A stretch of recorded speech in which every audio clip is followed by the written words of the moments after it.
Hello everyone! Welcome back to this game. When we last left off, we defeated Meta Knight once and for all, at least in this game. And also we are at 84% and our ranking is a great ace. Indeed we are. You know, I didn't really emphasize how important it is that we saw Meta Knight's face. He is a Kirby. That is interesting and mysterious, and also I think that is the reason why he sometimes helps us. Like, he's loyal to King DDD, so when he needs to attack, he needs to attack. But being that he is a Kirby, whatever Kirby's race is called, he is also inclined to help from time to time. Definitely a case of, oh, what is the phrase? Where you have to spread your loyalties between opposing forces or whatever. Which power would be better for getting through the rest of this room? Maybe this one? No. In actuality, let's run. Come here, please. Thank you. Took a little bit.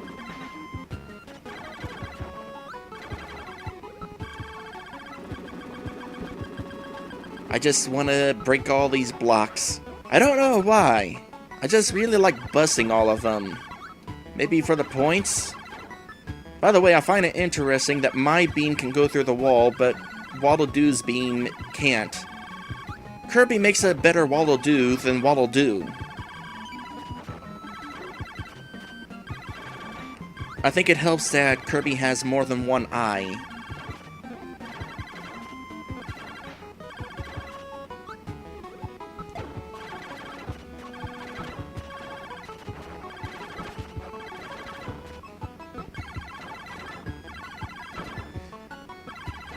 Speaking of these powers, I want to point out once again that eventually I will get this game finished 100%. And then, after that, I will be doing a glitch run of the game. But I wanted to do a normal run first, for the sake of enjoying the multitude of powers this game has. Because for the glitch run, I'm only going to be focusing on 2 different powers, and not being able to try out all the other powers in the game would be kind of boring. I want to avoid that.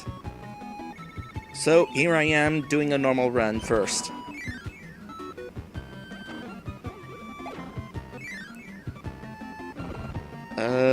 You. Jump. Avoid that.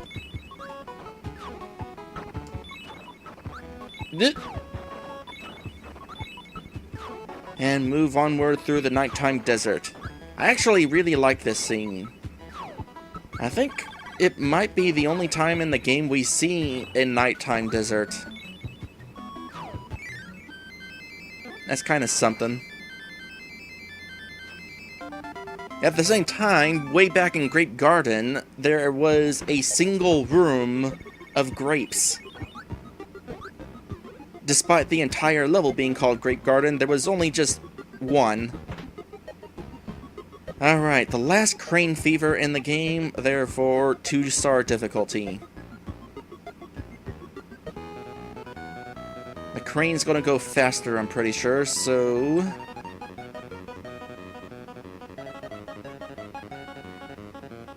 timing this perfectly gonna be difficult. Gonna try for it, though. I think I got it. I think I got it? No, I didn't. Oh, well. That would have been impressive.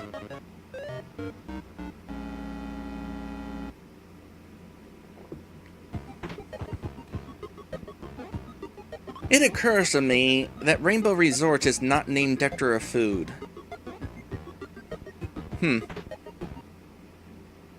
Oh, by the way, guys, there is a secret door on this screen. Can you tell where it is? Neither can I, but I happen to know where it is, and I'm going to ignore it this time, but I'll definitely go through it on my second run when I'm doing the glitch run. Oh, by the way, you cannot freeze bombs. Just so you know. That guy just deliberately aims at you, I just noticed. I probably noticed before, but I just noticed right now for the I don't know, some amount of time. Why did I kill him? I could have totally blew up the next boss. Because, by the way, we got a boss rush.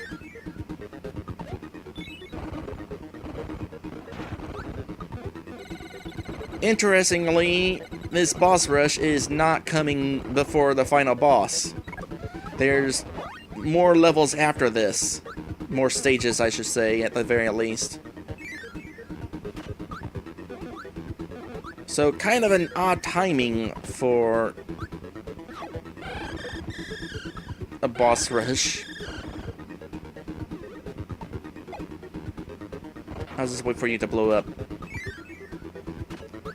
It was also interesting in that mic room that you could just skip that one if you wanted. The door was already accessible.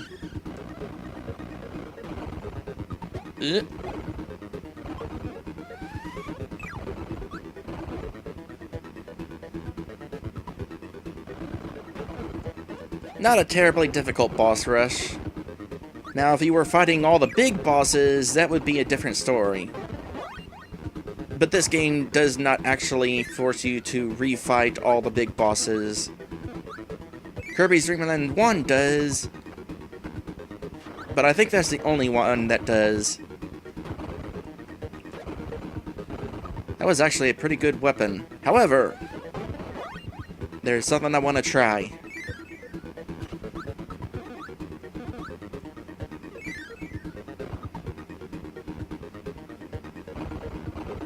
This is going to be risky. By the way, he flies, just so you know.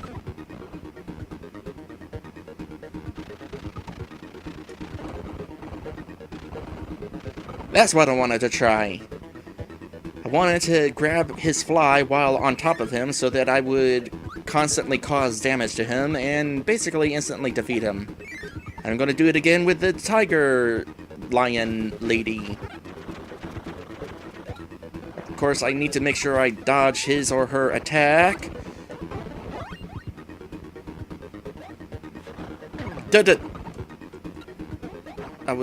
I tried to jump and I failed.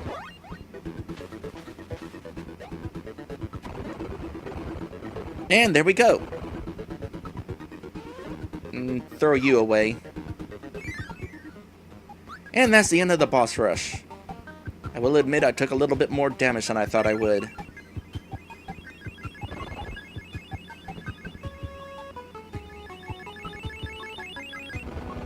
I love how colorful Rainbow Resort is, by the way. And it better be colorful if they're going to call it Rainbow Resort. But this is definitely one of the best looking areas in the game.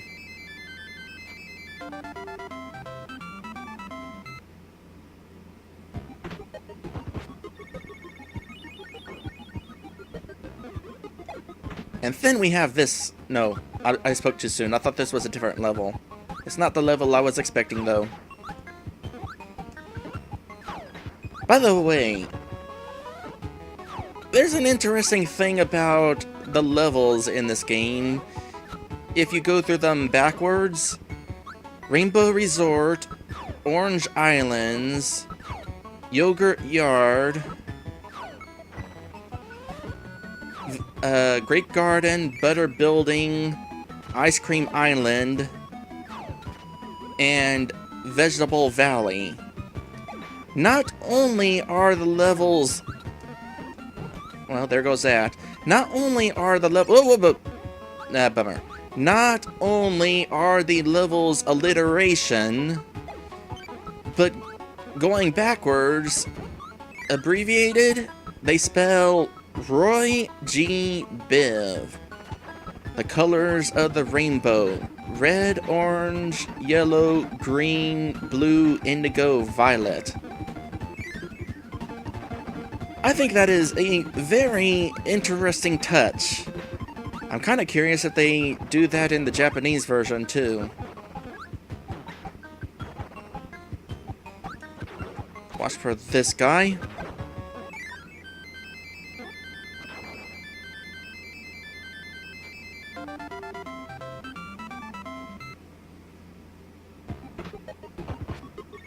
It's interesting that you have to go through the levels backwards in order to spell that out too. Surely it's intentional, but it's also intentionally vague. Alright, this level. This is the level I was thinking of in regards to color. No, not that power. Maybe that power? Hold on. There's a tornado here somewhere. Oh, it's at the end of this room. So, this is an interesting looking level. Not so much colorful, but at the same time, it's still kind of pretty. Okay, I thought for sure there was a tornado in this section.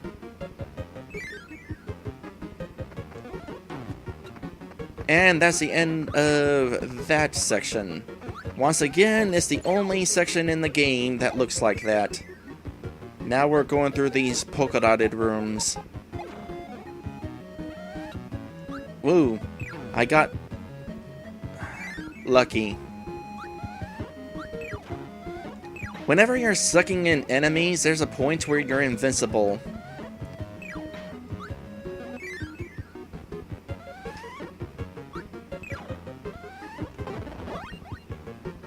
Also, sucking in enemies takes priority over sucking in star blocks.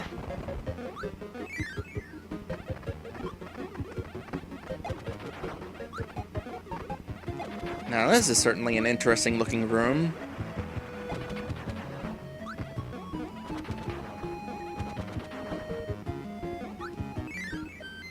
And that's the end of that.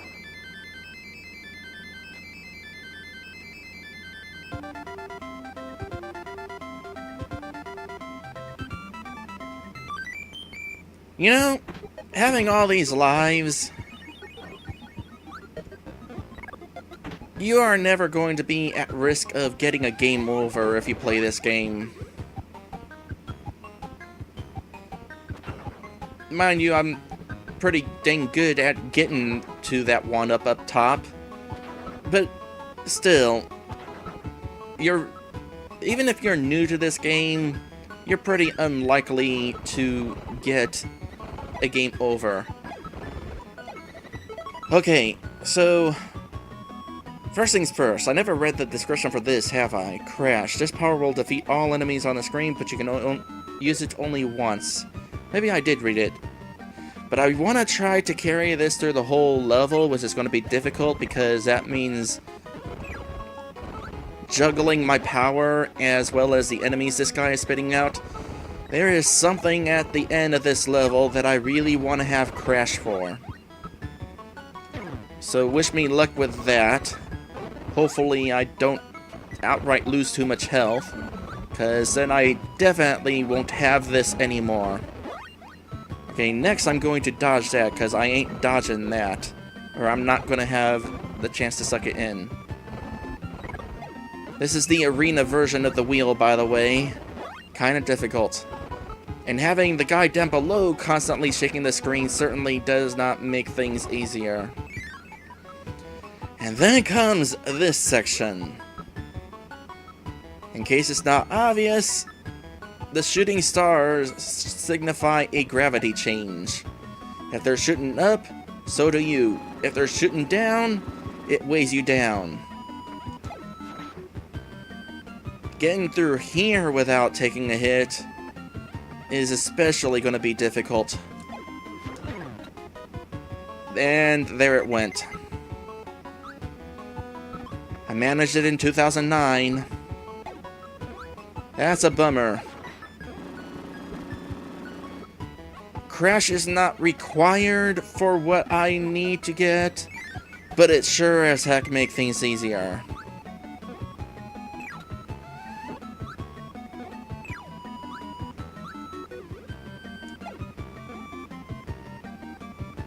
Let me think here. So we got the shortest fuse right here. If I had Crash, I could sit in the middle platform, blow up the fuse from far away, and have ample opportunity to get to the cannon. Without Crash, I've got a race.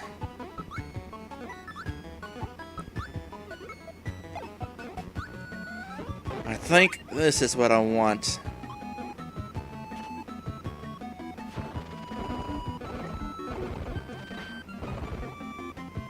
Yeah, that is definitely tricky.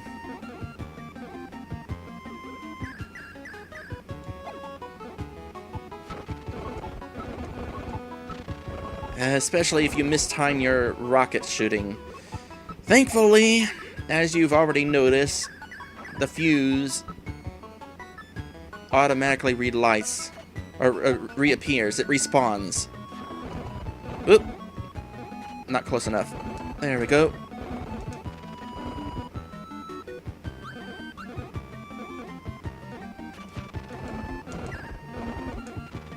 Got it! And there's my reward for it. Totally worth the difficulty.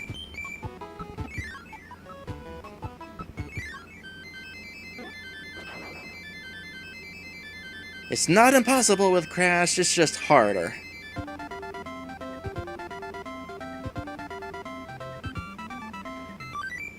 Alright, almost at the end here. The last stage of Rainbow Resort is ironically in grayscale, with the exception of Kirby. So, welcome to Dreamland 1. This is easily the coolest thing. The last stage in Kirby's adventure is a revisit to Kirby's Dreamland 1.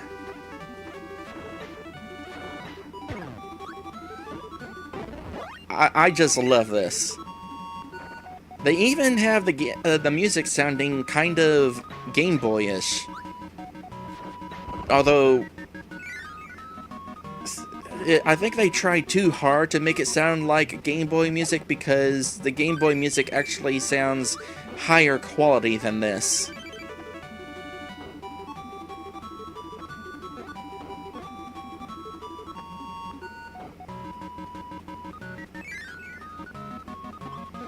So basically, we're going through all 4 stages of Kirby's Dream Land 1.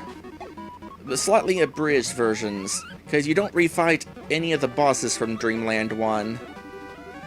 And especially in this room right here, this room is basically a shrunken down version of the room in Dreamland. You were not supposed to jump up at me, I was supposed to body slam you. Still though, the fact that they did this at all is really cool. Even if this secret room that was in the original Dreamland is no longer there.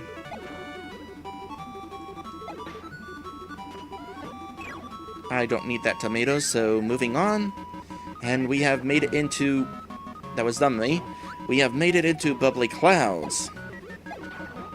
What would have made this better is if they had the music from the other levels as well, but no, they just play Green's music throughout the entire stage. Oh well.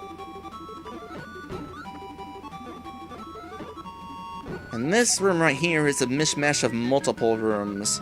You had this section here, there was a door up here which led to a longer version like this, and at the end of this was a door that led to right here. So there's the exit to the stage. However, Gunnar Dine mentioned earlier that there was a more evil button than the one I pointed out earlier, and it might be this one.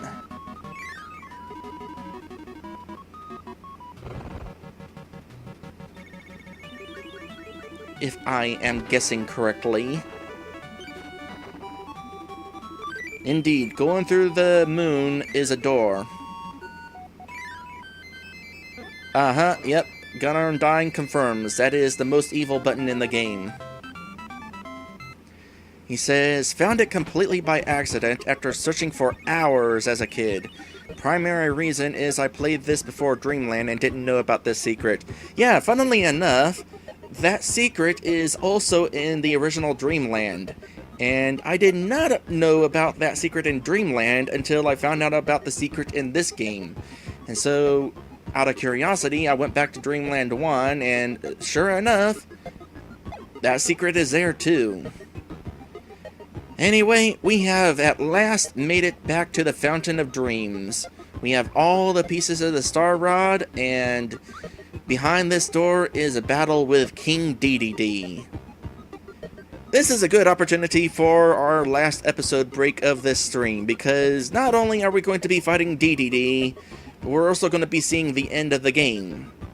So that is certainly enough content for its own episode. In fact, for old time's sake, I'm going to throw this up instead. Because I kind of had a cliffhanger the original Let's Play as well.